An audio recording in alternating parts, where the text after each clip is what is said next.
ഞാൻ ചോദിക്കുന്ന ചോദ്യം ചിലപ്പോൾ മേ ബി നാളെ ഒരു കോൺട്രവേഴ്സി ആയേക്കാം. കൂടുതൽ പ്രശസ്തരായ ഗസ്റ്റൊക്കെ വരുമ്പോൾ ഞാൻ ഇൻ്റർവ്യൂറായിട്ട് ഇരിക്കണമെങ്കിൽ ചില അഡ്ജസ്റ്റ്മെൻറ്റ്സ് വേണം എന്ന് പറയുകയും, ഒരു തരത്തിലല്ലെങ്കിൽ വേറൊരു തരത്തിൽ റിലീജിയൻസ് എല്ലാം തന്നെ വളരെ സ്ത്രീവിരുദ്ധമാണ്. സ്ത്രീയെ കല്ലെറിയുന്ന അതേ അവസ്ഥയിലാണ് നമ്മൾ നിൽക്കുന്നത്. ക്രിമിനൽസ് ആയിട്ടുള്ള ആൾക്കാരെ വെള്ളപൂശാൻ വേണ്ടി തന്നെ ചില ഓൺലൈൻ ചാനൽസ് ഇരുന്ന് അങ്ങനെയുള്ള അജണ്ടകൾ നടക്കുന്നുണ്ട്. വോട്ട് ചെയ്യുമ്പോൾ ഞാൻ കാൻഡിഡേറ്റിനെ നോക്കി വോട്ട് ചെയ്യുന്ന ഒരാളാണ്. എൻ്റെ രാഷ്ട്രീയം എന്ന് പറയുന്നത് സ്ത്രീപക്ഷ രാഷ്ട്രീയമാണ്. ഒപ്പീനിയൻ ഫോർമേഷൻ ഈ സൈബർ ഇടത്തിൽ നടക്കണം. ഒരു കുറ്റവാളിയും രക്ഷപ്പെടരുത്. എന്തുകൊണ്ടായിരിക്കും ഇത്രയും പ്രശ്നങ്ങൾ? അതായത് നമ്മൾ ഒരുപാട് നമ്മുടെ എന്താ പറയുക കൺസേൺസ് ഒക്കെ പറയുമ്പോഴും നമ്മൾ ഒരിക്കലും ഒരു രീതിയിലും കേൾക്കാണ്ട് നമ്മൾ തള്ളിക്കളയുന്ന ഒരു കാലഘട്ടമാണ് ഇപ്പോൾ ഉള്ളത്. നമ്മൾ സത്യങ്ങൾ വിളിച്ചു പറഞ്ഞാലും നമുക്ക് പുല്ല് വിലയാണ്. സോ അതുകൊണ്ടായിരിക്കും എനിക്ക് തോന്നുന്നു ഇപ്പോൾ ഇവിടെ കൊലപാതകം എന്ന് പറയുന്നത് ഭയങ്കരമായിട്ടും കൂടുന്നുണ്ട്. അത് നമ്മൾ പൂച്ചയോ പട്ടിയോ ഒക്കെ കൊല്ലുന്ന പോലെയാണ് മനുഷ്യനെ കൊല്ലുന്നത്. ശരിക്കും ആ ഒരു തോട്ട് മനുഷ്യനിൽ വരാൻ കാരണം ഒരു പേടിയില്ലാത്തൊരു നിയമം ഇവിടെ ഉള്ളത് കൊണ്ടാണ്. ശരിക്കും അങ്ങനെ ഒരു സ്റ്റേറ്റ്മെൻറ്റ് പറഞ്ഞാൽ അതിനോട് എന്ത് യോജിക്കുന്നുണ്ടോ? ഞാൻ യോജിക്കുന്നത്, കാരണം നമ്മുടെ രാജ്യത്തെ നിയമങ്ങൾ കുറച്ചും കൂടി സ്ട്രിക്റ്റ് ആകേണ്ട ആവശ്യമുണ്ട്. അതായത് സ്ട്രിക്റ്റ് ആയില്ലെങ്കിൽ ആൾക്കാർ ഇതുപോലെ തന്നെ ധൈര്യപ്പെടുന്ന ഒരു അവസ്ഥയിലേക്ക് വരും. പലപ്പോഴും ഞാൻ പറഞ്ഞല്ലോ, ഈ നീതിന്യായ വ്യവസ്ഥകളൊക്കെ പ്രതികൾക്കൊരു വെള്ളപൂശാനുള്ള ഒരു അവസരങ്ങൾ കൊടുക്കുന്നത് പോലത്തെ ഒരു അവസ്ഥയിലാണ് ഇപ്പോൾ കാര്യങ്ങൾ എത്തുന്നത്. അതാണ് ഞാൻ നേരത്തെ പറഞ്ഞതൊരു വിഷയം. പാലക്കാട് നടന്നത് ഒരു കൊലപാതകം കഴിഞ്ഞു, പിന്നെ ജാമ്യം കിട്ടി, പിന്നെയും കൊല ചെയ്യുന്നു. ഈ രീതിയിലേക്കൊക്കെ ഒരു എന്തുമാകാം എന്നുള്ളൊരു സിറ്റുവേഷൻസിലേക്ക് വരികയാണ്. എത്ര കൺസേൺസ് പറഞ്ഞാലും എന്തുമാകാം എന്നുള്ളൊരു സിറ്റുവേഷൻസിലേക്ക് വരുവാണ്. അതുകൊണ്ട് തീർച്ചയായിട്ടും നമ്മൾ കുറച്ചും കൂടി വളരെ സ്ട്രിക്റ്റായുള്ള നിയമങ്ങൾ കൊണ്ടുവരണം. പ്രത്യേകിച്ച് ഈ സൈബർ ഇടത്തിൽ എന്ന് വെച്ചാൽ എന്തും പറയാം, എന്ത് ഭാഷയും ഉപയോഗിക്കാം, ആരെയും ത്രട്ടൻ ചെയ്യാം, എങ്ങനെയും ആവാം. ഈവൻ PR പോലും ചെയ്യുകയാണ് ഒരാളെ ഇല്ലാതാക്കാൻ വേണ്ടിയിട്ട്. അപ്പോൾ അതിലൊന്നും ഒരു നിയന്ത്രണവും ഇല്ല. ഇപ്പോൾ പല രാജ്യങ്ങളിലും അതിനൊക്കെ വലിയ നിയന്ത്രണങ്ങൾ കൊണ്ടുവരുന്നുണ്ട്. പക്ഷേ ഇവിടെ അതിനൊന്നും നിയന്ത്രണങ്ങൾ വരും. ഇപ്പോൾ സുപ്രീം കോടതി അങ്ങനെ ഗവൺമെൻറ്റിനോട് പറഞ്ഞിട്ടുണ്ട് ഇതിനകത്ത് നിയന്ത്രണം. ഈ റീസെൻ്റ്ലി ഒരു വാർത്ത വന്നിരുന്നു, നിയന്ത്രണം കൊണ്ടുവരണം എന്നുള്ളത്. അപ്പോൾ ഈ സൈബർ ഇടത്തിൽ സംഭവിക്കുന്ന ഒരു കാര്യം വെച്ചാൽ, സൈബർ ഇടത്തിൽ എന്തും പറയുമ്പോൾ ഇത് കുട്ടികളടക്കം വായിക്കുകയാണ്. ഈ മോശപ്പെട്ട പ്രയോഗങ്ങളും ഭാഷകളും ഒക്കെ കുട്ടികളടക്കം വായിക്കുകയാണ്. ഇതൊക്കെ കുട്ടികളെ വരെ ഇൻഫ്ലുവൻസ് ചെയ്യാണ്. അപ്പം നമ്മൾ വിചാരിക്കും സൈബർ ഇടത്തിൽ ആരോ കമൻറ്റ് ഇടുന്നു, കുഴപ്പമില്ല എന്ന് വിചാരിക്കും. പക്ഷെ അത് ഡെവലപ്പ് ചെയ്യുന്ന ഏത് രീതിയിലായിരിക്കും എന്ന് നമുക്ക് പറയാൻ പറ്റില്ല. കുറച്ച് കഴിയുമ്പോൾ ഈ സൈബർ ഇടത്തിൽ നടക്കുന്നത് യഥാർത്ഥത്തിൽ നടന്നു തുടങ്ങും. അതിനുള്ളൊരു ധൈര്യം കൈവരും. അല്ലെങ്കിൽ എല്ലാവരും കൂടി എല്ലാവരും കൂടി ചേർന്നൊരു ഒപ്പീനിയനായിട്ടത് രൂപപ്പെട്ട് അവരതിന് ധൈര്യപ്പെടും. ഇപ്പോൾ തന്നെ എൻ്റെ കാര്യത്തിൽ തന്നെ ഈ കമൻസ് ഇട്ടിരുന്ന ആളുകളിൽ ഏതെങ്കിലും ഒരാളായിരിക്കും ഈ ഒരു ദേഷ്യം കയറി നമ്മുടെ വീടിൻ്റെ ഫ്രണ്ടിൽ വന്ന് ഭീഷണിപ്പെടുന്നത്. അപ്പോൾ അതിനുള്ളൊരു ധൈര്യം കിട്ടുവാണ്. അതായത് കുറേ അധികം ആളുകൾ ചേർന്ന് ഒപ്പീനിയൻ ഫോർമേഷൻ ഈ സൈബർ ഇടത്തിൽ നടക്കുകയാണ്. അത് നമുക്ക് നല്ലതായിട്ടുള്ളൊരു കാര്യം. നെഗറ്റീവ് രീതിയിൽ ഫോർമേഷൻ നടക്കുന്നത് ഒരു നല്ല കാര്യമല്ല. ഇപ്പോൾ സൈബർ ഇടത്തിൽ അതുപോലെ തന്നെ അല്ലാത്ത കാര്യങ്ങളിലും കുറേയും കൂടി സ്ട്രിക്റ്റ് ആകണം എന്നുള്ളതാണ്. അതായത് എൻ്റെ അഭിപ്രായത്തിൽ നമ്മൾ പറയുമല്ലോ, അതായത് 1000 കുറ്റവാളികൾ രക്ഷപ്പെട്ടാലും ഒരു നിരപരാധി പോലും ശിക്ഷിക്കപ്പെടരുതെന്നുള്ളത്. പക്ഷെ എൻ്റെ അഭിപ്രായത്തിൽ ഞാൻ പറയുകയാണെങ്കിൽ ഒരു കുറ്റവാളിയും രക്ഷപ്പെടരുത്, ഒരു നിരപരാധിയും ശിക്ഷിക്കപ്പെടുകയും ചെയ്യരുത്. അങ്ങനെ അത്രയും സ്ട്രോങ് ആയിട്ടുള്ളൊരു നിയമമാണ് നമുക്കിവിടെ വേണ്ടത് എന്ന് തന്നെയാണ്. ഇനി മുന്നോട്ട് അങ്ങനെ തന്നെ പൊരുത്തിപ്പോട്ടെ. ഇനി പ്രശ്നങ്ങളെല്ലാം അല്ലേ, നമ്മൾ ഒന്നിനെ കുറിച്ചും ബോധേഡാവാണ്ട് എന്താ നമുക്ക് പറയാനുള്ളത്, മുന്നോട്ട് തന്നെ പോട്ടെ എന്ന് പറയുന്നത്. ഇനി ബാക്കിയുള്ള വിശേഷങ്ങളിലേക്ക് പോവാം. ഇപ്പം ആക്ട്രസും കൂടിയാണ്. ഇനി ഒരു സീരിയൽ, സിനിമ, ആ ഒരു ലോകത്തേക്ക് ഇറങ്ങും. നമുക്ക് ഒരുപാട് എക്സ്പെക്റ്റേഷൻസ് ഉണ്ടായിരിക്കും. അവിടുന്ന് എന്തെങ്കിലും ഒരു ഇൻസിഡൻസ് ഉണ്ടായിട്ടുണ്ടോ ശരിക്കും? ഇല്ല, ഞാൻ സിനിമ ഒരു മൂവിയിലേ അഭിനയിച്ചിട്ടുള്ളൂ. ഞാൻ അങ്ങനെ ഫിലിം അപ്രോച്ചസ് ആയിട്ടുണ്ടോ? അത് ഞാൻ പറയാം. ഞാനൊരു ഫിലിം ആക്ട്രസ് ആകുക എന്നുള്ളൊരു പ്ലാൻ ഉണ്ടായിരുന്ന ഒരു വ്യക്തിയല്ല. ഞാനിങ്ങനെ അവതാരകയായിരുന്നു, അങ്ങനെ പോയിരുന്നു. അതായത് എൻ്റെ ലൈഫ് എപ്പോഴും ഒഴുക്കിനൊത്ത് പോകുന്ന ഒരു ലൈഫാണ്. എനിക്കങ്ങനെ പ്രത്യേകിച്ച് വലിയ പ്ലാനുകളൊന്നും, കാരണം നമ്മൾ പ്ലാൻ ചെയ്താലും ലൈഫ് അങ്ങനെ ആകണം എന്നില്ല. അപ്പോൾ എനിക്ക് അവിചാരിതമായിട്ടൊരു സിനിമ ഓഫർ വന്നല്ല, ഞാൻ സിനിമ ഓഫർ എന്നും പറഞ്ഞ് ഇങ്ങനെ അന്വേഷിച്ച് നടന്നിട്ടൊന്നുമില്ല. പിന്നെ ചില സംവിധായകരൊക്കെ കാണുമ്പോൾ ആ സിനിമയിൽ അഭിനയിക്കാൻ എനിക്കൊരു ഇഷ്ടമുണ്ട് എന്നൊക്കെ പറഞ്ഞിട്ടുണ്ടെന്നല്ലാതെ ഞാൻ അതിനു വേണ്ടി ട്രൈ ചെയ്തിട്ടില്ല. അപ്പോൾ സ്വാഭാവികമായിട്ട് വന്നൊരു റോളാണ് ഈ 916 കുഞ്ഞൂട്ടനിൽ. അപ്പോൾ എനിക്ക് ആകെ ഒരു സിനിമ ബേസ്ഡിൽ ആ ഒരു എക്സ്പീരിയൻസേ ഉള്ളൂ. അവിടെ എനിക്ക് വളരെ നല്ലൊരു എക്സ്പീരിയൻസ് ആയിരുന്നു. അതായത് അവിടെ നമുക്ക് ഞാൻ താരതമ്യേന ചെറിയ റോളാണ്, അങ്ങനെ നായികയൊന്നും ആയിരുന്നില്ല, എന്നാൽ പോലും നമുക്കൊരു ക്യാരവൺ തന്നെ ഉണ്ടായിരുന്നു, എല്ലാ ഫെസിലിറ്റീസും ഉണ്ടായിരുന്നു, ഭക്ഷണമാണെങ്കിലും എല്ലാ കാര്യങ്ങളാണെങ്കിലും. അവിടെ സെറ്റിലെല്ലാവരും നമ്മളോട് വളരെ നല്ല രീതിയിലാണ് പെരുമാറിയിരുന്നത്. പിന്നെ അതിൻ്റെ പ്രൊമോഷൻ്റെ ഭാഗമായിട്ടൊക്കെ പോയിരുന്നപ്പോൾ ഏറ്റവും സേഫ് ആയിട്ടുള്ള യാത്രകൾ, ഏറ്റവും സേഫ്റ്റിയൊക്കെ പ്രൊവൈഡ് ചെയ്തിരുന്ന, അതാണ് എൻ്റെ ഫിലിമിനെ സംബന്ധിച്ചുള്ള എക്സ്പീരിയൻസ് എന്ന് പറയുന്നത്. പിന്നെ ഞാൻ ആങ്കർ ആയിരുന്ന സമയത്ത് എനിക്കിങ്ങനെ ഒരു മോശം അനുഭവം ഒരു ചാനലിലെ പ്രോഗ്രാം പ്രൊഡ്യൂസറിൽ നിന്ന് ഉണ്ടായിട്ടുണ്ട്. അതായത് ഞാനിങ്ങനെ ശ്രദ്ധിക്കപ്പെട്ട് വരാൻ തുടങ്ങിയപ്പോൾ, ഇൻ്റർവ്യൂവർ എന്ന നിലയിൽ ശ്രദ്ധിക്കപ്പെടാൻ തുടങ്ങിയ സമയത്ത് ഇനി നല്ല ഇൻ്റർവ്യൂസ്, അതായത് പ്രശസ്തരായവരൊക്കെ ഇൻ്റർവ്യൂ ചെയ്യുമ്പോഴാണല്ലോ കൂടുതൽ ശ്രദ്ധിക്കപ്പെടുന്നത്. അപ്പോൾ കൂടുതൽ പ്രശസ്തരായ ഗസ്റ്റൊക്കെ വരുമ്പോൾ ഞാൻ ഇൻ്റർവ്യൂറായിട്ട് ഇരിക്കണമെങ്കിൽ ചില അഡ്ജസ്റ്റ്മെൻറ്റ്സ് വേണം എന്ന് പറയുകയും അതിൽ ഞാൻ ആ ചാനലിന് പരാതി കൊടുക്കുകയും, പക്ഷെ അവരൊന്നും ചെയ്തില്ല. അതൊക്കെയാണ് എൻ്റെ ഞാൻ പറയുന്നത്. ആരും നമ്മുടെ കൺസേൺസ് ആരും കെയർ ചെയ്യില്ല, സ്ത്രീകളുടെ കൺസേൺസ് കെയർ ചെയ്യില്ല എന്ന് ഞാൻ പറയുന്നതിൻ്റെ കാരണം അതാണ്. എനിക്ക് ഒരുപാട് എക്സ്പീരിയൻസും ഉണ്ട്. അതൊന്നും അവർ കെയർ ചെയ്തില്ല. പിന്നെ അവസാനം ഞാൻ ആ ചാനലിൽ എന്നെ അവർ വിളിച്ചില്ല. പിന്നെ ഞാൻ വേറൊരാൾ പറഞ്ഞാൽ അറിയുന്നത് ഞാൻ അൺഒഫീഷ്യൽ ബാൻ അവിടെ നിന്ന് നേരിടുന്നുണ്ടെന്നുള്ളത്. അതായത് വേറൊരാൾ എൻ്റെ പേര് സജസ്റ്റ് ചെയ്തു, റിനി ആങ്കർ ചെയ്യട്ടെ എന്ന് പറഞ്ഞപ്പോൾ, അല്ല ചാനലിന് റിനിയായിട്ട് പ്രശ്നമുണ്ടെന്ന് പറഞ്ഞു. എനിക്ക് ചാനലായിട്ട് ഒരു പ്രശ്നമില്ല, ഈ ഒരു വ്യക്തിയാണ് പ്രശ്നം ഉണ്ടാക്കിയിരുന്നത്. അപ്പോൾ അങ്ങനെയുള്ള എക്സ്പീരിയൻസസും ഉണ്ട്. പിന്നെ നമ്മൾ അഡ്ജസ്റ്റ്മെൻറ്റ്സിന് നിൽക്കുന്നില്ല എന്ന് കാണുമ്പോൾ പലരും നമ്മളെ വിളിക്കാനും മടിക്കും. നമ്മൾ തുറന്ന് പറയുന്ന ആളാണ്, ബോൾഡാണെന്നൊക്കെ കാണുമ്പോൾ അത് ശരിയാവില്ല എന്ന് വിചാരിക്കുന്ന ഒരു ആറ്റിറ്റ്യൂഡ് തന്നെയാണ്. അങ്ങനത്തെ എക്സ്പീരിയൻസസ് ഇഷ്ടം പോലെ ഉണ്ട്. പക്ഷെ സിനിമയിൽ അങ്ങനെ ഉണ്ടായിട്ടില്ല. എനിക്കൊരു എക്സ്പീരിയൻസ് മാത്രമേ സിനിമയിലുള്ളൂ. ശരിക്കും എങ്ങനത്തെ മൂവീസ് ചെയ്യണം എന്നാണ് താല്പര്യം? എനിക്ക് എങ്ങനത്തെ മൂവീസ് ചെയ്യണം എന്നങ്ങനെ പ്രത്യേകിച്ച് എൻ്റെ മൂവി ചെയ്യണം എന്നൊന്നുമില്ല. നമുക്ക് നല്ല കഥാപാത്രങ്ങൾ നമുക്ക് കിട്ടുന്ന കഥാപാത്രത്തിനെ അതിൻ്റെ ഏറ്റവും പെർഫെക്ഷനോടുകൂടി ചെയ്യാൻ പറ്റുക എന്നുള്ളൊരു ആഗ്രഹമുണ്ട്. ഇപ്പം ഞാനൊരു ഡാൻസറാണ്, അപ്പോൾ ഡാൻസിലും കുറേ ആക്ട് ചെയ്യുകയൊക്കെ ചെയ്യുന്നുണ്ട്. അപ്പോൾ എനിക്ക് നല്ല ഉറപ്പാണ്, എനിക്ക് നല്ലൊരു ആക്ടിങ് കഴിവുള്ള ഒരാളാണ്. ചെറുപ്പം തുടങ്ങി മോണോ ആക്ട്, അങ്ങനെ എല്ലാ നാടകങ്ങൾ എല്ലാത്തിലും ആക്റ്റീവായിരുന്നു സ്കൂൾ കോളേജ് കാലഘട്ടത്തിലൊക്കെ. അപ്പോൾ എനിക്ക് നന്നായിട്ട് ചെയ്യാൻ പറ്റും എന്നുള്ളൊരു വലിയൊരു ആത്മവിശ്വാസമുണ്ട്. അപ്പോൾ ഏത് ക്യാരക്ടറാണെങ്കിലും, ഈവൺ ഇപ്പോൾ നെഗറ്റീവ് ഷെയ്ഡുള്ള ക്യാരക്ടറാണെങ്കിലും, ഏത് ടൈപ്പ് ക്യാരക്ടറാണെങ്കിലും അതെനിക്ക് എന്നെക്കൊണ്ട് ചെയ്യാൻ പറ്റും എന്നാണ് ഞാൻ വിശ്വസിക്കുന്നത്. പിന്നെ എൻ്റെ ഒരു പേഴ്സണൽ ആഗ്രഹം എന്ന് പറയുന്നത് എനിക്ക് ഈ പുരാണ കഥകളോടും ഒക്കെ ഭയങ്കര ഇഷ്ടമാണ്. ഞാൻ പുരാണ കഥകളൊക്കെ വായിക്കാൻ ഭയങ്കര ഇഷ്ടമുള്ള ഒരാളാണ്. അപ്പോൾ എനിക്ക് അതുപോലൊരു രാജകുമാരിയോ അതാ ഞാൻ ചോദിച്ചത്, ഏത് ടൈപ്പ് ഓഫ് ക്യാരക്ടറിനോടാണ് ഇഷ്ടം? നമുക്കിപ്പോൾ നമ്മൾ സിനിമയിലേക്ക് അഭിനയിക്കുക എന്ന് പറയുമ്പോൾ നമുക്കൊരു ഇഷ്ടം ഉണ്ടായിരിക്കും. അയ്യോ ആ ക്യാരക്ടർ കിട്ടിയ അടിപൊളിയായിരുന്നു, അല്ലെങ്കിൽ ആ ക്യാരക്ടർ അടിപൊളി, അത് ചെയ്താൽ കുറച്ചും കൂടി നന്നായിരുന്നു. ഇപ്പൊ രാജകുമാരി എന്നൊക്കെ പറഞ്ഞ ക്യാരക്ടേഴ്സ് ഞാൻ ഭയങ്കര കൊച്ചിലേ തുടങ്ങിയ രാജകുമാരി എന്നൊക്കെ പറഞ്ഞു. അതുകൊണ്ട് പിന്നെ രാജ്ഞി, അങ്ങനത്തെ ക്യാരക്ടേഴ്സ്, സ്ട്രോങ് ആയിട്ടുള്ള ക്യാരക്ടേഴ്സ് ചെയ്യാൻ എനിക്ക് പറ്റും എന്നാണ് ഞാൻ കരുതുന്നത്. ചെയ്യാൻ അവസരങ്ങൾ കിട്ടട്ടെ. അതുപോലെ തന്നെ നമുക്ക് ഒരു ആക്ടറിൻ്റെ കൂടെയൊക്കെ അഭിനയിക്കാനുള്ള ഒരു, ഇപ്പോൾ ലാലേട്ടൻ, മമ്മൂക്ക, അവരുടെ കൂടെയൊക്കെ അഭിനയിക്കണമെന്ന് ആഗ്രഹം ഉണ്ടായിരുന്നു. എൻ്റെ പേഴ്സണൽ ഫേവറേറ്റ് ആയിട്ട് ഒരാളെ സെലക്ട് ചെയ്യാൻ പറഞ്ഞാൽ എന്തായിരിക്കും പറയുക? ആരുടെ പേരായിരിക്കും പറയുക? ആക്ച്വലി ഞാൻ ഒരു ആക്ടർ എന്നുള്ള രീതിയിൽ ചിന്തിക്കുമ്പോൾ നല്ല കഥാപാത്രം ചെയ്യുക എന്നുള്ളതാണ്. അപ്പോൾ അതിന് നമ്മൾ ആരുടെ കൂടെ അഭിനയിക്കുന്നു, ഇന്ന ആളുടെ കൂടെ അഭിനയിക്കുന്നു എന്നുള്ളതിലല്ലല്ലോ, അതായത് ആ ക്യാരക്ടർ ആവുക എന്നുള്ളതാണ്. അപ്പം ഞാനങ്ങനെ ഒരാളെയും ഞാനങ്ങനെ അടുത്തറിയാതെ ആരാധിക്കുന്ന, അല്ലെങ്കിൽ ഇങ്ങനെ ഭയങ്കര ഫാനായി മാറുന്ന അങ്ങനത്തെ ഒരാളല്ല. അപ്പോൾ അതുകൊണ്ട് എനിക്കങ്ങനെ പ്രത്യേകിച്ച് ആരോടും, ഒരു ആക്ടർ എന്നുള്ള നിലയിൽ പലരോടും നമുക്ക് ഇഷ്ടവും താല്പര്യമൊക്കെ ഉണ്ടെങ്കിലും ഭയങ്കര ഒരു ക്രേസി ഫാനൊന്നുമല്ല ഞാൻ ആരുടെയും. അപ്പോൾ എനിക്ക് ഏത് ആക്ടറാണെങ്കിലും ഞാൻ ഹാപ്പിയാണ്.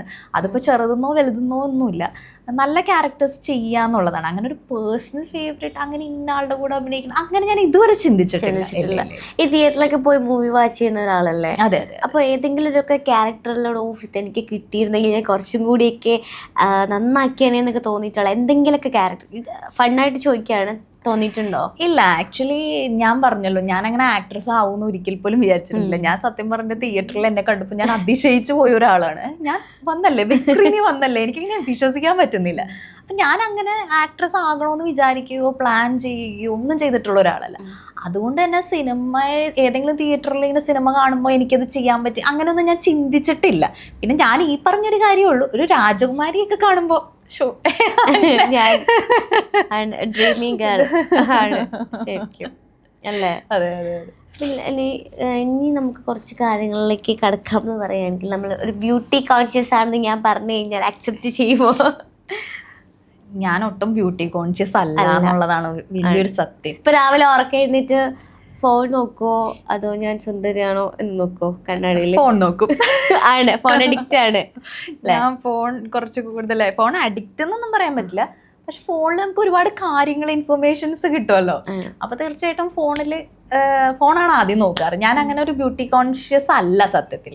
ഞാനിപ്പോൾ ഒരു ഇൻ്റർവ്യൂവിന് വരുമ്പോൾ, ഒരു ഷൂട്ടിനൊക്കെ വരുമ്പോൾ അത്യാവശ്യം മേക്കപ്പ് ഒക്കെ ചെയ്ത് റെഡിയായി വരും എന്നല്ലാതെ നോർമലി എനിക്ക് മേക്കപ്പ് ചെയ്യാൻ പോലും ഇഷ്ടമല്ലാത്ത ഒരാളാണ് ഞാൻ. മാക്സിമം മേക്കപ്പ് അവോയ്ഡ് ചെയ്യുന്ന ഒരാളാണ്. എനിക്കിങ്ങനെ ഇതിങ്ങനെ ഇട്ടിരിക്കുമ്പോൾ ഭയങ്കര ഇറിറ്റേഷനാണ്. പക്ഷെ നമുക്കൊരു ക്യാമറയുടെ ഫ്രണ്ടിൽ വരുമ്പോൾ നമ്മൾ അത്യാവശ്യം ഒന്ന് മേക്കപ്പ് ചെയ്തില്ലെങ്കിൽ നമുക്കൊരു ഡൾ ലുക്കായി പോകും. അതുകൊണ്ട് മാത്രം മേക്കപ്പ് ചെയ്യുന്ന ഒരാളാണ്. ഇപ്പം ഞാനൊരു ഷോപ്പിൽ പോകുമ്പോഴോ അല്ലെങ്കിൽ ഒരു മാരേജിനൊക്കെ പോകുമ്പോഴോ ഒന്നും ഒരു ലിപ്സ്റ്റിക്ക് പോലും ഞാൻ യൂസ് ചെയ്യില്ല. എനിക്ക് ഇഷ്ടമല്ല, അതുകൊണ്ടാണ് ഞാൻ മേക്കപ്പ് ഇഷ്ടപ്പെടാത്ത ഒരാളാണ്. ഇപ്പോൾ വലിയ ബ്യൂട്ടി കോൺഷ്യസ് ഒന്നും അല്ല അല്ലേ ലൈഫിൽ? ശരിക്കും കുറച്ചൊക്കെ ഒരു ആക്ട്രസ് അല്ലെങ്കിൽ ഒരു ആങ്കറൊക്കെ ആകുമ്പോൾ നമ്മൾ അതിനോട് കുറച്ചൊരു കോൺഷ്യസ് ആവുന്നത് സ്വാഭാവികം. അതുകൊണ്ട് ഞാൻ ചോദിച്ചതാണ്. സോ ഒരു ആങ്കറിൽ നിന്ന് പെട്ടെന്ന് ഇതിലേക്ക് വന്നപ്പോൾ പിന്നെ തിരിച്ചൊരു ആങ്കറിലേക്ക് പോകണമെന്ന് തോന്നിയിട്ടുണ്ട്. ഒരു ഇൻ്റർവ്യൂർ ആയിരുന്ന ഒരാളെയാണ് ഞാൻ ഇൻ്റർവ്യൂ ചെയ്യുന്നത്. അപ്പം ഒരു ഡിഫറെൻറ്റ് എങ്ങനെയായിരിക്കും ആ ഡിഫറൻസ്? അല്ല, ഞാൻ ആക്ച്വലി ആങ്കറിങ് എനിക്ക് മടുത്തതാണ്. ആക്ച്വലി ഞാൻ ഒത്തിരി ആങ്കറിങ് ചെയ്തിട്ടുണ്ട്, ഒത്തിരി പ്രോഗ്രാംസ് ചെയ്തിട്ടുണ്ട്. ഇൻ്റർവ്യൂസ് ഒരുപാട് അത്യാവശ്യം ചെയ്തിട്ടുണ്ട്, ചാനൽസിൽ ഒരുപാട് ചെയ്തിട്ടുണ്ട്. അപ്പോൾ സത്യം പറഞ്ഞാൽ എനിക്ക് ഏകദേശം മടുത്തു. ഇനി ഒരിക്കലും ആങ്കറിങ്ങിലേക്ക് പോകണ്ട എന്നുള്ളത്. കാരണം സ്റ്റേജ് ആങ്കറിങ് അതിൽ ചെയ്യാത്ത ഒരു കാര്യങ്ങളുമില്ല. എല്ലാ ആങ്കറിങ്ങിൻ്റെ തന്നെ പല പല കാര്യങ്ങളും ഞാൻ ചെയ്തിട്ടുണ്ട്. അപ്പോൾ എനിക്കതുകൊണ്ട് ഇനി ആങ്കറിങ് വേണ്ടാന്ന് തന്നെയാണ്. കാരണം ഞാൻ അത്രയും അതിനകത്ത് എക്സ്പീരിയൻസ്ഡ് ആയി. കാരണം ഞാൻ ചിന്തിക്കുന്നതെന്ന് വെച്ചാൽ എന്നും നമ്മൾ ഒരു പോയിന്റിൽ നിൽക്കരുത്. എപ്പോഴും ലൈഫിൽ നമ്മൾ ചേഞ്ച് ആയിക്കൊണ്ടിരിക്കണം. ഇപ്പം നമ്മൾ ആങ്കർ ആയെങ്കിൽ പിന്നെ നമ്മൾ ആക്ട് ചെയ്യുന്നു, മറ്റു കാര്യം അങ്ങനെ നമ്മൾ നമ്മളെ തന്നെ എക്സ്പ്ലോർ ചെയ്യണം. എൻ്റെ തന്നെ വിവിധ കഴിവുകൾ എനിക്ക് ജീവിതത്തിൽ ഉപയോഗിക്കാൻ പറ്റണം എന്നുള്ളത്. ഞാനിപ്പോൾ ഇന്ന് ഇവിടെയാണ് നിൽക്കുന്നതെങ്കിൽ നാളെ ഇവിടെ നിൽക്കാൻ ഇഷ്ടപ്പെടാത്ത ഒരാളാണ് ഞാൻ. അപ്പോൾ എപ്പോഴും ഇങ്ങനെ ചേഞ്ച് ആയിക്കൊണ്ടിരിക്കണം. എൻ്റെ എല്ലാ കഴിവുകളും, എനിക്ക് ഇഷ്ടം തന്നിട്ടുള്ള എല്ലാ കഴിവുകളും യൂസ് ചെയ്യണം എന്ന് ആഗ്രഹിക്കുന്ന ഒരാളാണ്. അപ്പോൾ തിരിച്ചു പോക്ക് അതിന് എന്താണെങ്കിലും, ഈവൺ ഇഫ് അത് നല്ല പോസിറ്റീവ് ആണെങ്കിലും നെഗറ്റീവ് ആണെങ്കിലും, എനിക്ക് ഒന്നിലേക്കും തിരിച്ചു പോകാൻ ആഗ്രഹമില്ലാത്തൊരു ആളാണ്. ഇനി ഞാൻ ചോദിക്കുന്ന ചോദ്യം ചിലപ്പോൾ മേ ബി നാളെ ഒരു കോൺട്രവേഴ്സി ആയേക്കാം. ഇത്ര പെർമിഷൻ ഞാൻ ചോദിക്കുകയാണ്. ഈ റിലീജിയസിൽ ഒരുപാട് രീതിയിൽ നമുക്ക് കോൺട്രവേഴ്സീസ് ഒക്കെ വന്നിട്ടുണ്ട്. ഞാൻ ചോദിക്കട്ടെ, ശരിക്കും അങ്ങനെ ഒരു കാര്യത്തിൽ ഇപ്പം ഫേസ് ചെയ്യേണ്ടി വന്നിട്ടുണ്ടോ? റിലീജിയൻ ബേസ്ഡ് ആയിട്ട് ഒത്തിരി കോൺട്രവേഴ്സീസ് ഫേസ് ചെയ്യേണ്ടി വന്നിട്ടുണ്ടോ? റിലീജിയൻ ബേസ്ഡ് ആയിട്ട് എനിക്ക് പൊതുവേ തോന്നിയിട്ടുള്ളത്, ഏത് റിലീജിയൻ ആണെങ്കിലും, അതിപ്പോൾ ഇന്ന റിലീജിയൻ എന്നില്ല, ഏത് റിലീജിയൻ ആണെങ്കിലും ഒരു തരത്തിലല്ലെങ്കിൽ വേറൊരു തരത്തിൽ റിലീജിയൻസ് എല്ലാം തന്നെ വളരെ സ്ത്രീവിരുദ്ധമാണെന്ന് എനിക്ക് തോന്നിയിട്ടുണ്ട്. അപ്പോൾ നമ്മൾ പലപ്പോഴും ആളുകൾ ചിന്തിക്കുന്നത് ഈ റിലീജിയൻസ് എന്ന് പറയുമ്പോൾ പഴയ രീതിയിൽ ആ റിലീജിയൻ എന്താണ് ആ പുസ്തകത്തിൽ പറഞ്ഞിരിക്കുന്നത് അത് തന്നെ നമ്മൾ ഫോളോ ചെയ്യണം എന്ന് വിശ്വസിക്കുന്ന ഒരു രീതിയാണ് നമുക്കുള്ളത്. പക്ഷെ ഞാൻ പറയുന്നത്, ഇപ്പോൾ റിലീജിയൻസ് കൊണ്ടുവന്നിട്ട് അല്ലെങ്കിൽ മെയിൻ ആൾക്കാർക്ക്, ഇപ്പോൾ നമ്മൾ പറയാം മുഹമ്മദ് നബി ആണെങ്കിലും യേശു ക്രിസ്തു ആണെങ്കിലും, അങ്ങനെയൊക്കെ ഉള്ള റിലീജിയസ് ലീഡേഴ്സ് പോലും അന്നത്തെ കാലഘട്ടത്തിലെ തെറ്റുകളെ തിരുത്തി ഒരു പുതിയ കാര്യങ്ങൾ കൊണ്ടുവന്ന ആളുകളാണ്. അതായത് ഇപ്പോൾ ബൈബിളാണെങ്കിൽ പഴയ നിയമം മാറ്റി പുതിയ നിയമം കൊണ്ടുവന്നു. അപ്പോൾ പുതിയ കാര്യങ്ങൾ വന്നിട്ടുള്ളവരാണ് ഈ പ്രവാചകന്മാരെന്നൊക്കെ പറയുന്നത്. അപ്പം ഞാൻ പറയുന്നത്, നമ്മൾ ഈ റിലീജിയൻസിൻ്റെ പഴയ മാമൂലുകളിൽ എല്ലാ കാലത്തും വിശ്വസിക്കാതെ കാലാനുസൃതമായിട്ട് റിലീജിയൻസിൽ മാറ്റങ്ങൾ വരും. ഇപ്പോൾ എല്ലാ കാര്യത്തിലും മാറ്റങ്ങൾ വരുന്നുണ്ട്, നമ്മുടെ ചിന്താഗതികളിൽ മാറ്റം വരുന്നുണ്ട്, എല്ലാ കാര്യങ്ങളിലും നമ്മൾ മാറ്റം കൊണ്ടുവരുന്നുണ്ട്. പക്ഷേ റിലീജിയൻസിൽ മാത്രം ആ മാറ്റങ്ങൾ വരുന്നില്ല എന്നുള്ളതൊരു പോരായ്മയാണ്, അല്ലെങ്കിൽ അതിൽ മാറ്റം വരേണ്ടതാണ് എന്ന് ഞാൻ വിശ്വസിക്കുന്നുണ്ട്. ഇപ്പോൾ ബൈബിളിൽ ഒരു ഇതെടുത്തു കഴിഞ്ഞാൽ മഗ്ദലന മറിയത്തിന് കല്ലെറിയുമ്പോൾ നിങ്ങൾ പാപം ചെയ്യാത്തവർ കല്ലെറിയട്ടെ എന്ന് പറയുന്നുണ്ട്. അപ്പോൾ അവിടെ ഒരു സ്ത്രീ വിരുദ്ധതയാണ് നമ്മൾ കാണുന്നത്. സ്ത്രീയാണ് തെറ്റ് ചെയ്തതെന്ന് പറയുന്നത്. പക്ഷേ ഇപ്പോഴും ഈ കാലഘട്ടത്തിൽ പോലും ഇത്രയും വർഷങ്ങൾ കഴിഞ്ഞിട്ട് പോലും ഒരു ഇഷ്യൂ ഉണ്ടായാൽ സ്ത്രീയെ കല്ലെറിയുന്ന അതേ അവസ്ഥയിലാണ് നമ്മൾ നിൽക്കുന്നത്. അപ്പോൾ ഈ ഒരു ഇതിലൊക്കെ ഈ റിലീജിയൻസിലൊക്കെ ആണെങ്കിലും അനിവാര്യമായ മാറ്റങ്ങൾ ഉണ്ടാകണം എന്ന് ഞാൻ വിശ്വസിക്കുന്നുണ്ട്. ഇപ്പോൾ എനിക്ക് പേഴ്സണലി പറയുകയാണെങ്കിൽ ഇപ്പോൾ പള്ളികളിൽ നമ്മൾ സ്കാർഫ് ഇടണം, തലയിൽ സ്കാർഫ് ഇടണം എന്ന് നിർബന്ധമുണ്ട്. അതിനോട് യോജിക്കാത്ത ഒരാളാണ് ഞാൻ. എന്തിനാണ് അങ്ങനെ സ്കാർഫ് ഇടണം എന്നുള്ളത് ഇത്ര നിർബന്ധിക്കുന്നത്? അതൊക്കെ ഒരാളുടെ ചോയ്സ് അല്ലേ എന്ന് വിശ്വസിക്കുന്ന ഒരാളാണ്. ഇപ്പോൾ ഞാനൊരു ക്രിസ്ത്യനാണ്. ഇപ്പോൾ എൻ്റെ ഇതിലിപ്പോൾ ജാക്കോബൈറ്റാണ് ഞാൻ. അപ്പോൾ ഈ ജാക്കോബൈറ്റ് രീതിയിലുള്ള ഒരു കാര്യം എന്താണെന്ന് വെച്ചാൽ ഞങ്ങളുടെ പള്ളികളിൽ പള്ളി കമ്മിറ്റി തിരഞ്ഞെടുക്കുമ്പോൾ ഇപ്പോൾ പോലും സ്ത്രീകൾക്ക് വോട്ടവകാശമില്ല. ഇപ്പോൾ പോലും അപ്പം ഞങ്ങളുടെ പള്ളിയിൽ പള്ളി കമ്മിറ്റി തിരഞ്ഞെടുക്കുമ്പോൾ എൻ്റെ സഹോദരനും എൻ്റെ ഫാദറുമാണ് വോട്ട് ചെയ്യാൻ പോകുന്നത്. ഞങ്ങൾക്ക് ആർക്കും വോട്ട് ചെയ്യാൻ അവകാശമില്ല. അപ്പോൾ ഇതൊക്കെ മാറ്റണം എന്നുള്ളതാണ്. എന്തുകൊണ്ടാണ് സ്ത്രീകൾക്ക് ഇപ്പോഴും വോട്ടവകാശം ഇല്ലാത്തത്? അപ്പോൾ ഇതിലൊക്കെ മാറ്റം വരണം. അപ്പോൾ നമ്മൾ പറയുമ്പോൾ ക്രിസ്ത്യാനിറ്റിയൊക്കെ പൊതുവേ സ്ത്രീവിരുദ്ധത കുറഞ്ഞ മതങ്ങളായിട്ട് നമ്മൾ കരുതുന്നു. എന്നാൽ പോലും അതിലൊക്കെ വലിയ തോതിലുള്ള സ്ത്രീവിരുദ്ധത ഉണ്ട് എന്ന് വിശ്വസിക്കുന്ന ഒരാളാണ്. അതിലൊക്കെ മാറ്റം വരണം എന്ന് കരുതുന്ന ഒരാളാണ്. ഇനി മാറ്റം വരുന്നു തോന്നുന്നുണ്ട്. സ്റ്റിൽ 25 ആയി, ഇനി മാറ്റം വരും എന്ന് തോന്നുന്നുണ്ടോ? മാറ്റം വരും തീർച്ചയായിട്ടും. കാരണം ഞാൻ അതാണ് പറഞ്ഞത്, ഇപ്പോൾ പഴയ നിയമത്തിൽ നിന്ന് പുതിയ നിയമം ആയതുപോലെ കാലഘട്ടത്തിനനുസരിച്ച് ഇപ്പോൾ സതി നിർത്തലാക്കി, അങ്ങനെ അതൊക്കെ റിലീജിയസ് പ്രാക്ടീസസ് ആയിരുന്നല്ലോ. ആ രീതിയിൽ മാറ്റങ്ങൾ വരണം. മാറ്റങ്ങൾ ചെറുതായിട്ടാണെങ്കിലും വരും എന്ന് തന്നെയാണ് വിശ്വസിക്കുന്നത്. അല്ലെങ്കിൽ മാറ്റങ്ങൾ വരുത്തേണ്ടതാണെന്ന് ഞാൻ ഉറച്ചു വിശ്വസിക്കുന്നു. ഇപ്പോൾ ക്ഷേത്രങ്ങളിൽ കയറാൻ പാടില്ല, എല്ലാവർക്കും കയറാൻ പാടില്ല എന്നായിരുന്നു പണ്ടത്തെ വിശ്വാസം. പക്ഷെ ഇപ്പോൾ അത് മാറിയില്ലേ? ഇപ്പോൾ അത് പറയുമ്പോൾ എനിക്കൊന്ന് ഒരു അഭിപ്രായമുണ്ട്. വേറൊന്നുമല്ല, ഇപ്പോൾ ഗുരുവായൂർ കയറിയതിന് ഒരു വലിയ രീതിക്ക് പ്രശ്നം നടന്നുകൊണ്ടിരിക്കുക. കാരണം ഒരു റീൽസ് എടുത്തു, അല്ലെങ്കിൽ അതിൻ്റെ ഫ്രണ്ടിൽ നിന്നൊരു ഫോട്ടോ എടുത്തു. ഒരുപാട് സ്ഥലങ്ങളിൽ ഇപ്പോഴും ആ പ്രശ്നമുണ്ട്. നമ്മളത് നോട്ടീസ് ചെയ്യുന്നില്ല, അല്ലെങ്കിൽ സോഷ്യൽ മീഡിയയിൽ എത്തുന്നത് വരെ നമ്മൾ അറിയുന്നില്ല എന്ന് മാത്രമാണ്. സോ ഇനി അങ്ങോട്ടൊരു മാറ്റം വരികയാണെങ്കിൽ നമ്മളെപ്പോലുള്ള ആൾക്കാർ പറഞ്ഞാലും അത് മാറുമെന്ന് എനിക്ക് തോന്നുന്നില്ല. സോ അവരുടെ മൈൻഡിൽ അങ്ങനെയാണ്. കാരണം എല്ലാവരും ഒരുപോലെ അല്ല, ഡിഫറെൻറ്റ് കാറ്റഗറിയാണ്. എന്നാൽ ഒരു പ്രളയം വന്ന് നോക്കട്ടെ, എല്ലാ ആൾക്കാരും ഒന്നിച്ചിരിക്കുന്നതും കാണാം അല്ലേ? അല്ല, ഈ റിലീജിയസ് പ്ലേസസിൽ റിലീജിയസ് പ്ലേസസ് എന്ന് പറഞ്ഞാൽ നമ്മൾ അവിടെ പ്രാർത്ഥിക്കാനായിട്ട് ഭക്തി പുരസ്സരം പോകുന്നതാണ്. അവിടെ നമ്മൾ റീൽസ് എടുക്കണമെന്നോ ഡാൻസ് കളിക്കണമെന്നൊന്നും ഞാൻ പറയുന്നില്ല. അതിനോട് ഞാൻ യോജിക്കുന്നില്ല. പക്ഷെ ഏതൊരു വ്യക്തി, അവിടെ ഭക്തിയുള്ള ഏതൊരാൾക്ക് വേണമെങ്കിലും പോകാം. അതിന് ഇന്ന ജാതി ഇന്ന മതമൊന്നുമില്ല. നമുക്ക് വിശ്വാസം ഉണ്ടെങ്കിൽ, ഇപ്പോൾ ഇയാൾക്ക് ഒരു മതത്തിൽ വിശ്വാസം ഉണ്ടെങ്കിൽ അവിടെ പോകുന്നതിൽ തെറ്റില്ല. അങ്ങനെ ഞാൻ വിശ്വസിക്കുന്നുണ്ട്. ഞാൻ അവിടെ റീൽസ് എടുക്കണം, ഡാൻസ് ചെയ്യണം, അതൊക്കെ ഓരോ വ്യക്തികൾ തീരുമാനിക്കേണ്ടതാണ്. ഞാൻ അഭിപ്രായം പറയുന്നില്ല. പക്ഷെ എന്നാലും ഒരു വിശ്വാസം ഉണ്ടെങ്കിൽ അവിടെ പോകുന്നതിൽ ഒരു തെറ്റുമില്ല എന്ന് വിശ്വസിക്കുന്ന ഒരാളാണ്. ഇപ്പോൾ റീസെൻ്റ്ലി നമ്മൾ കേട്ട് വരുന്ന ഒരു സ്റ്റേറ്റ്മെൻറ്റാണ്, ഞാൻ അതേപോലെ ചോദിക്കുകയാണ്. മാധ്യമങ്ങളാണ് വാർത്തകളെ വളച്ചൊടിക്കുക എന്നുള്ളൊരു സ്റ്റേറ്റ്മെൻറ്റ്. ശരിക്കും അതിനോട് യോജിക്കുന്നുണ്ടോ? ആക്ച്വലി ഞാൻ അതിനോട് യോജിക്കുന്നില്ല എന്നുള്ളതാണ്. അതായത് ഭൂരിപക്ഷം കേസുകളിലും ഈ മാധ്യമങ്ങൾ എന്ന് പറയുന്നത് അവർക്ക് കുറേയും കൂടി വിഷയങ്ങളുടെ സത്യാവസ്ഥ അറിയാം എന്നുള്ളതാണ് പരമാർത്ഥം. ഇപ്പോൾ പൊതുസമൂഹത്തിന് പല കാര്യങ്ങളും ചിലപ്പോൾ അത്രയും കറക്റ്റായിട്ട് അറിയാൻ പറ്റില്ല.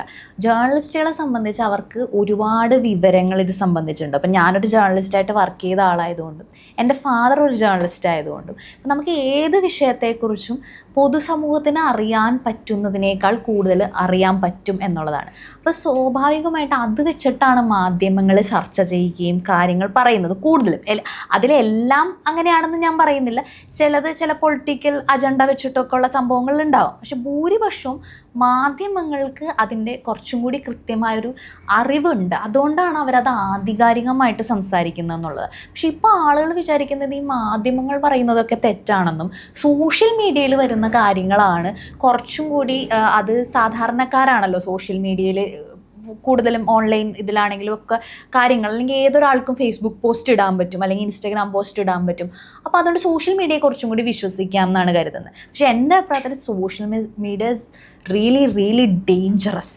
നമ്മൾ ഒരിക്കലും വിശ്വസിക്കാൻ പാടില്ലാത്തൊരു കാര്യം സോഷ്യൽ മീഡിയ ആണ്.